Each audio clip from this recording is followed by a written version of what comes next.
Good evening and thank you for watching Times News. I am Edita Soko. First, the headlines. The Malawi Electoral Commission is yet to decide whether or not to hold by-elections. Minibus owners commit to ensuring adherence to the 60% carrying capacity. And today marks exactly a year since the country's constitutional court overturned the 2019 presidential election results. We have a report. We have these and other stories. Please do stay with us.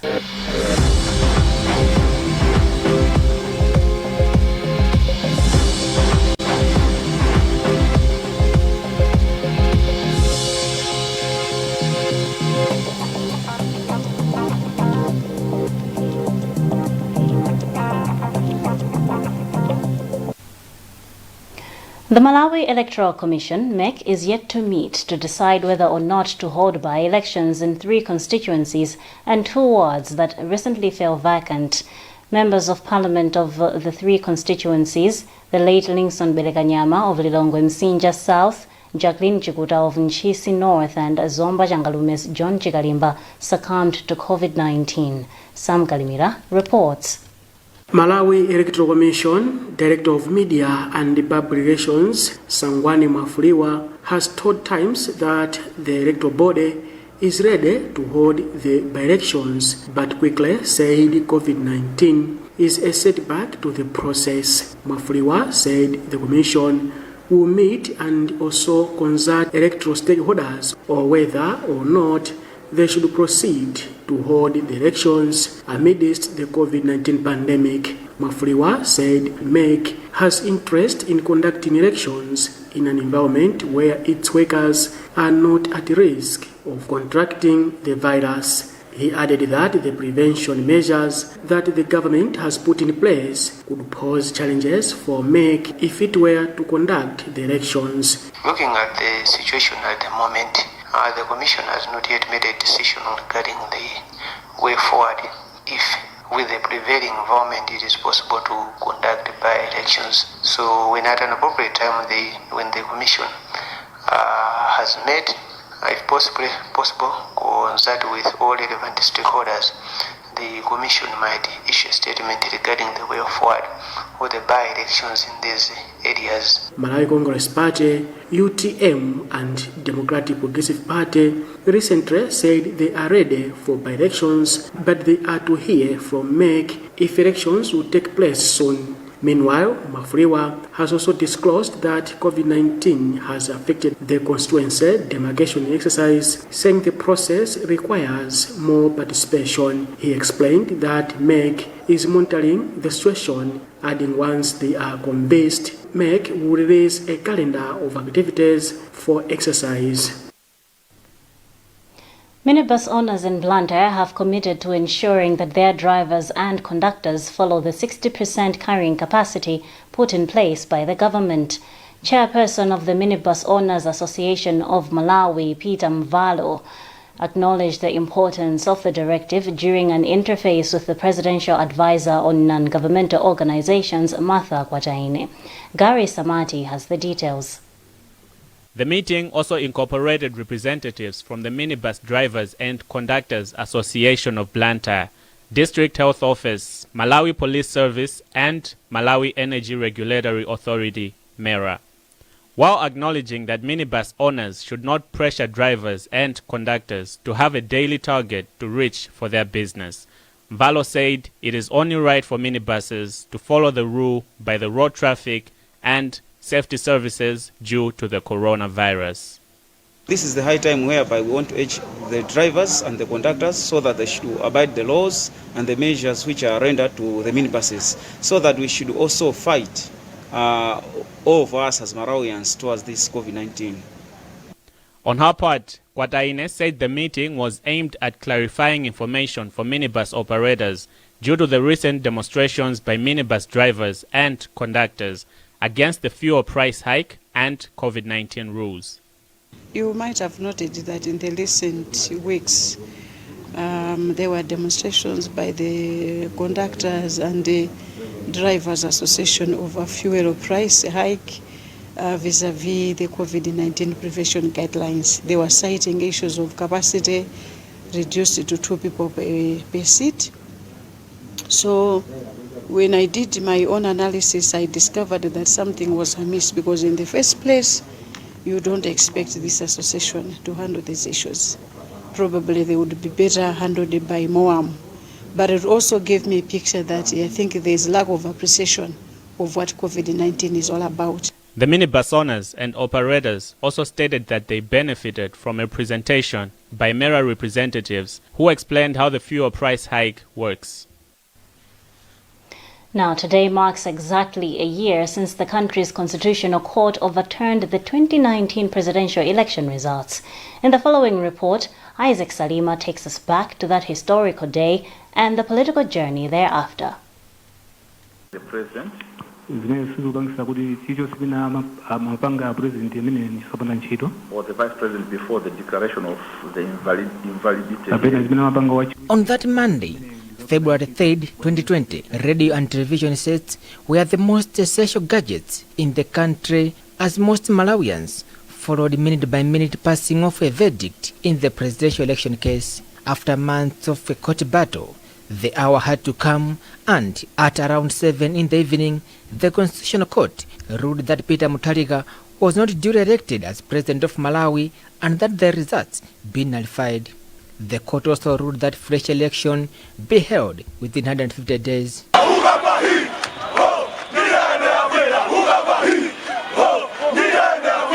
The verdict spurred instant celebrations from opposition supporters who attended the court session and many others who followed it through different platforms. 5 judges, Hirebotani, Dingiswai Madise, Mike Tembo, Redson Gapindu, and Ivy Gamanga, who delivered the landmark ruling, earned themselves and the Malawi judiciary praises from across the world, more so for standing firm for justice after rejecting an alleged bribe to sway a ruling in the case.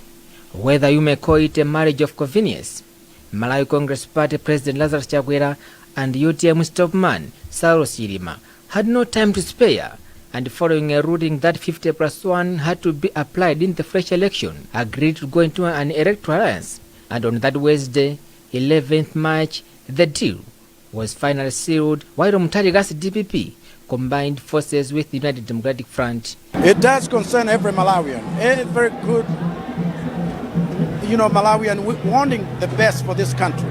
It took us a bit of time to finalize our manifesto. Chakwera and Chilima led a Tons alliance that has other parties and went all corners of the country, convincing Malawians why they deserved the plot number 1. Former President Peter Mutharika and his Democratic Progressive Party continued living in denial and slammed the court verdict as a serious miscarriage of justice and, along with the Electoral Commission, appealed the court ruling before the Supreme Court on 8th March 2020, upheld the area ruling. Now they have nowhere to go.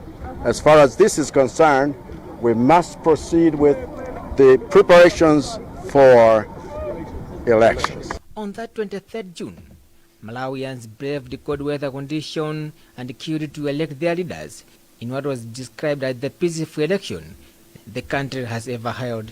Few days later, the then recently appointed Malawi Electoral Commission chairperson, Chifundo Kajale, was in Blantyre at the College of Medicine Mekitale Center to announce a new president and his vice.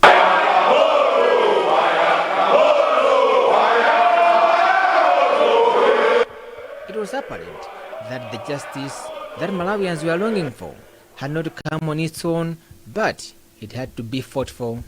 The 5 judges continued to shine after also emerging winners of last year's prestigious Chatham House Award, which recognized their courage and independence in the defense of democracy. The judges only taught us joined originally. All we can do is wish him well. There are no hard feelings. It's all in the game. Yes, it would have been nice to keep the only member of parliament in Lilongwe. Yes, it would have been nice to keep every member, not to lose a single member, whether it is in Lilongwe or anywhere else. That would have been nice. Minister of Health Kumbize Kandodo Chiponda has directed that construction works on a field hospital in Mzuzu be completed and that operations commence within a week.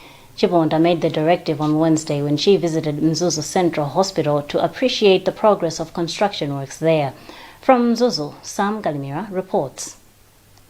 Chibonda, who was shocked to note that since President Lazarus Chakwera directed that Mzuzu Central Hospital should have a 200-bed capacity field hospital to minimize space challenge for patients with COVID-19 in the northern region, the actual works have not yet started.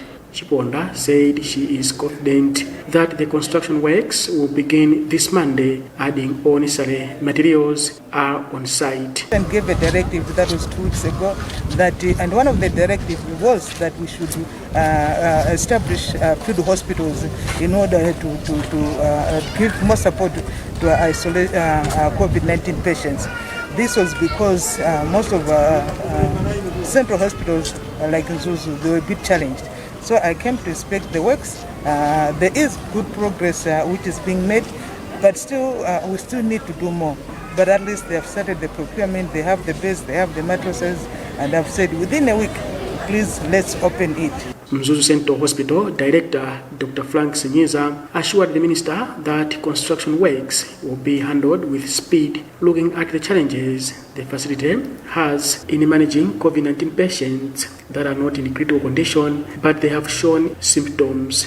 So the team from the Ministry Infrastructure Department, they came up with the design and the scope of work, which they tendered. They have done the evaluation. So the contractor will be on site tomorrow to do the groundwork. So that's part of infrastructure. Sinyiza also expressed satisfaction with the ministry's rapid response in the recruitment of the health officials who will be deployed to manage COVID cases at the field hospitals. Meanwhile, Sinyiza has disclosed that 25 health workers have tested positive for the virus since the second wave started. The minister also toured the Mzuzu Health Center maternity ward construction site, which has beaten its completion deadlines twice. This is Times News. We'll be back with more shortly.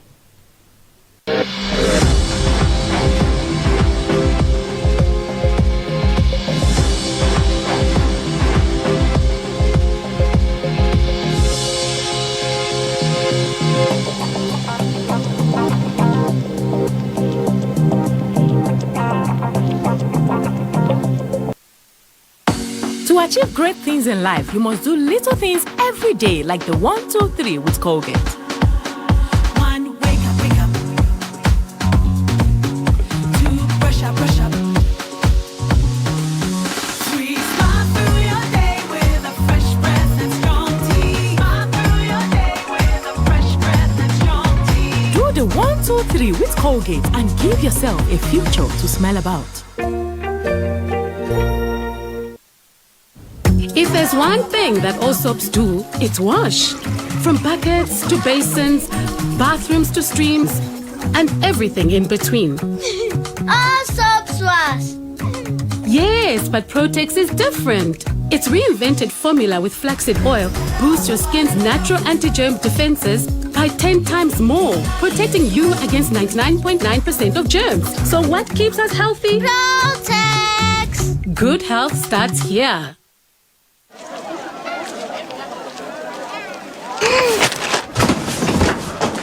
Do your gums hurt?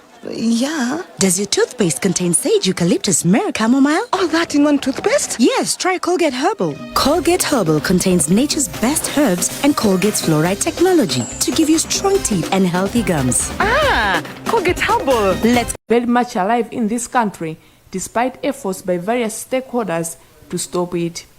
So the Eastern Tubangochi should be a wake-up call for everyone, for government, for NGOs, for religious leaders, traditional leaders. It should be a wake-up call to say we have a problem in our midst which has not gone away, and we have to, redouble our efforts. Because if we do not do that, we are going to see more persons with albinism, being abducted, more of them being killed even. So this will not be good for our country. On his part, SEDEP Executive Director Gift Trappins says the East End must compel the nation to refocus and to redouble efforts to implement the 2015 National Action Plan on persons with albinism, which outline measures that need to be taken to stop this malpractice, including nationwide awareness-raising campaigns, scaling up security for persons with albinism, and strengthening prosecution of perpetrators.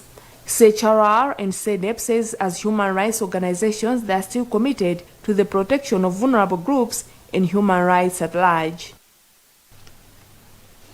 MedHealth, one of the country's medical aid service providers, has responded positively to the appeal President Lazarus Chakwera made for financial and material support towards national efforts to combat COVID-19.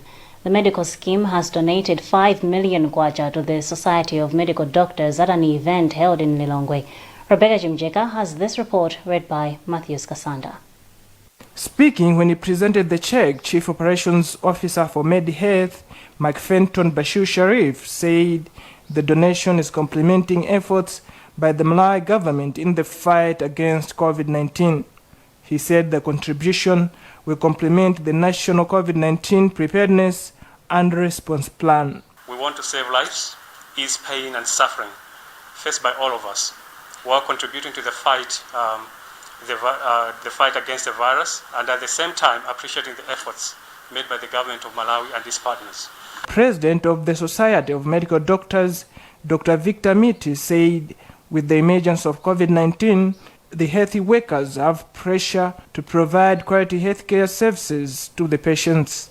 And also encouraging other well-wishers out there to donate to us, not in form of money if they want. They can even donate to us in form of the materials themselves. Because our job is to make sure that we need to have these materials. And these materials should be used to save lives. The emergence of COVID-19 in April last year in this country, the demand for health services has been increasing. And that's the news for now, but before we go, the headlines again. The Malawi Electoral Commission is yet to decide on whether or not to hold by-elections.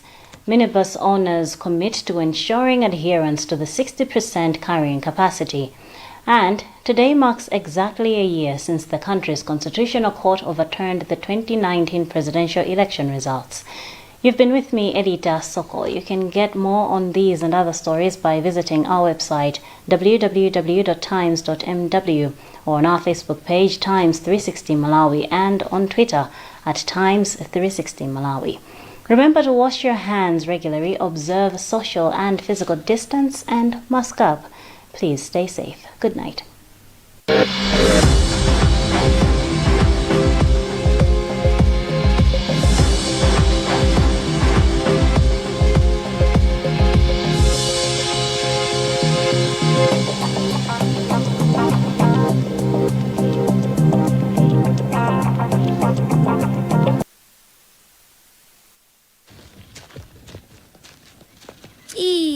Iwe Maiko, Bobilo Sunday School mpaga vaa maski. Mwanawe, misa mariko COVID-19 magwira anthu akuloka okha. Bilani, ine ndinava zora ali esatu doa COVID-19 ndana omwe. Ndeko video ndikutie chikomwe, tavulani chimenecho.